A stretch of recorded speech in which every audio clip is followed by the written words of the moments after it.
हरिओम।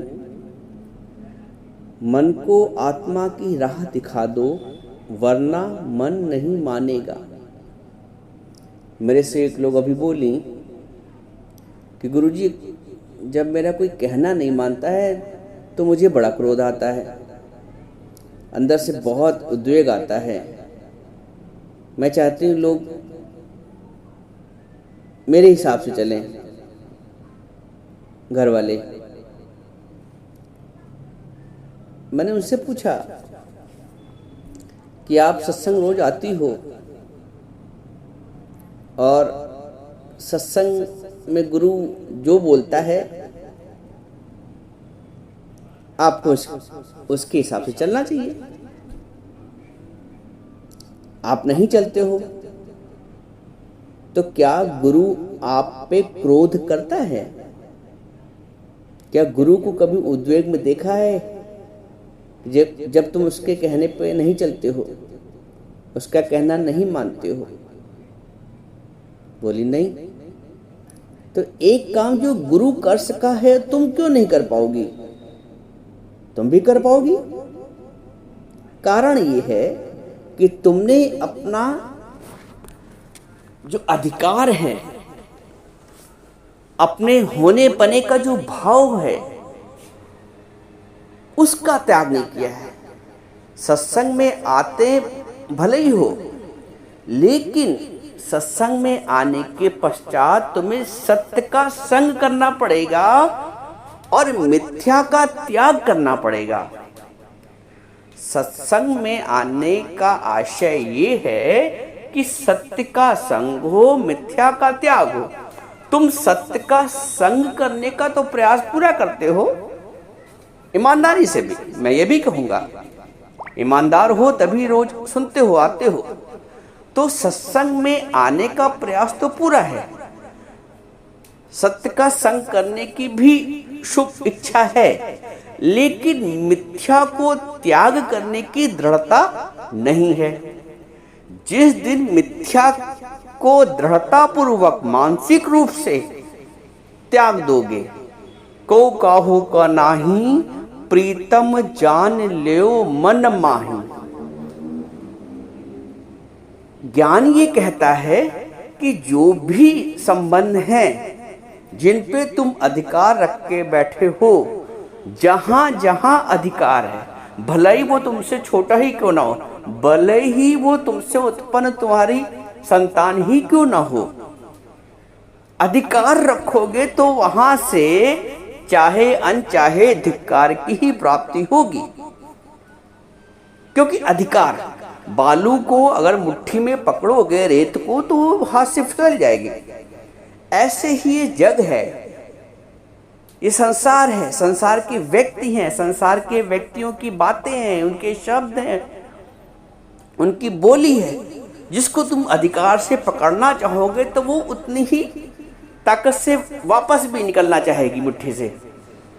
जितना अधिक अधिकार, उतना अधिक धिक्कार भी प्राप्त होता है।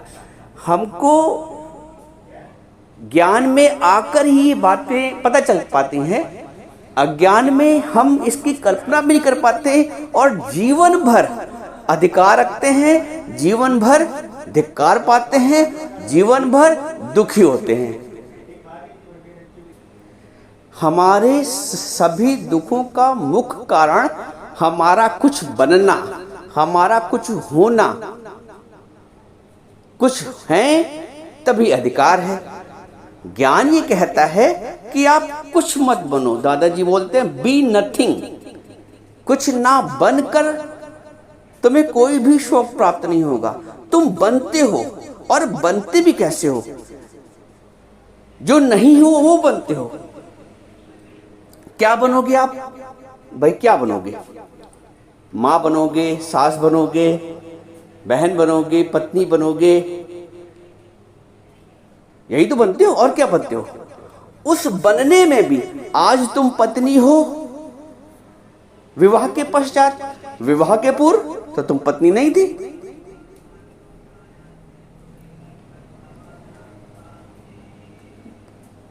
आज तुम पुत्री हो, कल तुम बहू हो गई। तो पुत्री सच है कि बहू सच है? बेटी सच है कि बहू सच है? आप कहोगे दोनों सच है। ज्ञानी कहता है दोनों मिथ्या है। जो बेटी का पन था, देखो बाहर से कर्तव्य, जो जिसने जो पढ़ाई की है, जो जिस क्षेत्र में है, उसको कर्तव्य निभाना उसका धर्म है। बात यहाँ पे ज्ञान को उल्टा ना लेना। आप जब जब जहाँ पे हो तब तब आपको उसी अनुसार कर्तव्य कर्म करना है। स्वरूप से कर्तव्य कर्म का त्याग नहीं करना है, लेकिन अंदर से अकर्ता बनकर, संबंधों में मोह नहीं प्रेम भरकर। मोह रखोगे तो दुख और सुख की प्राप्ति होगी, अधिकार जन्म लेगा।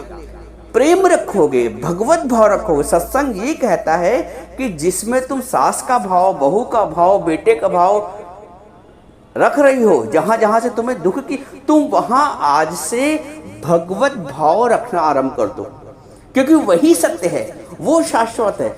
भगवत भाव कभी चेंज नहीं होगा, कभी परिवर्तित नहीं होगा। लेकिन बेटी का भाव भी चेंज हो जाएगा, बहू का भी चेंज हो जाएगा, सास का भी चेंज हो जाएगा, भाई का भी चेंज हो जाएगा।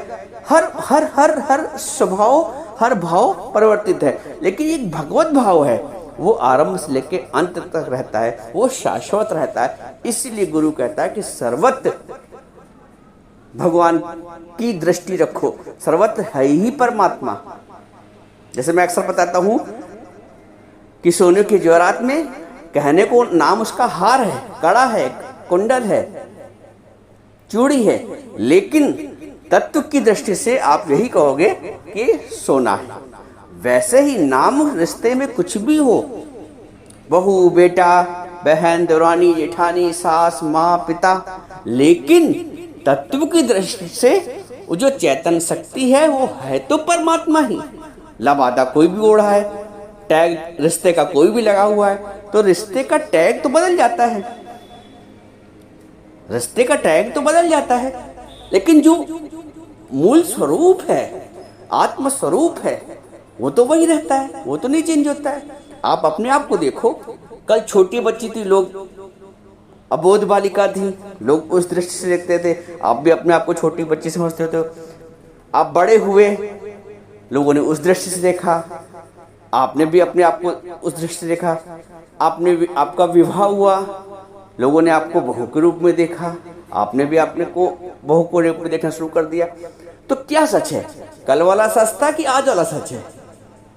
इसका उत्तर यही है कि न ये सच है न वो सच है।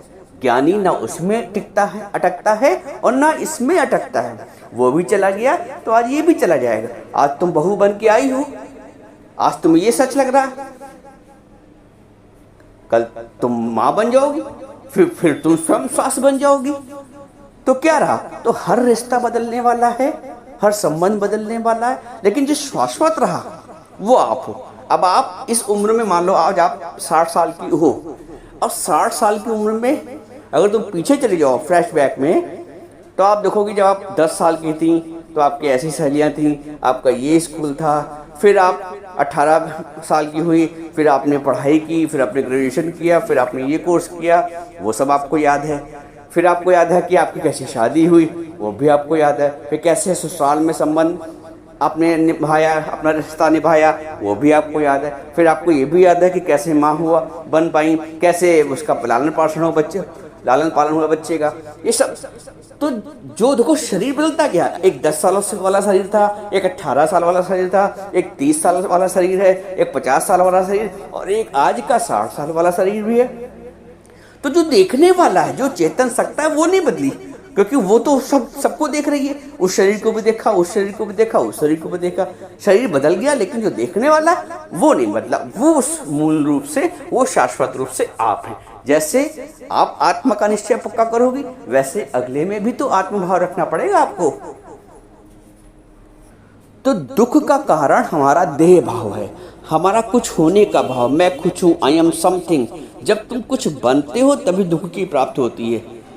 इसलिए गुरु कहता है बी नथिंग, कुछ ना बनने का प्रयास करो, दुनिया बनने का प्रयास करियो। सत्संग में आके तुम सत्य को जानो और कुछ ना बनने का प्रयास करो। आज तुम कुछ ना बनो, किसी चीज का अहंकार नहीं, मैं आई एम नथिंग। जब यू आर नथिंग तो यू आर एवरीथिंग। तुम सब कुछ हो। जब तुम कुछ नहीं हो तो ईश्वर की सत्ता तुम्हारे साथ है, ईश्वर तो तुम्हारे साथ है, ब्रह्मत्व तुम्हारे साथ है, तुम सब कुछ हो। लेकिन पहले प्रयास है कि मैं नहीं, मैं ना। जब मैं था तब हरि नहीं, अब हरि है, मैं ना। फिर हरि, जब तुम अपने आप का आपा खत्म करोगे तो रहेगा कौन? भगवान।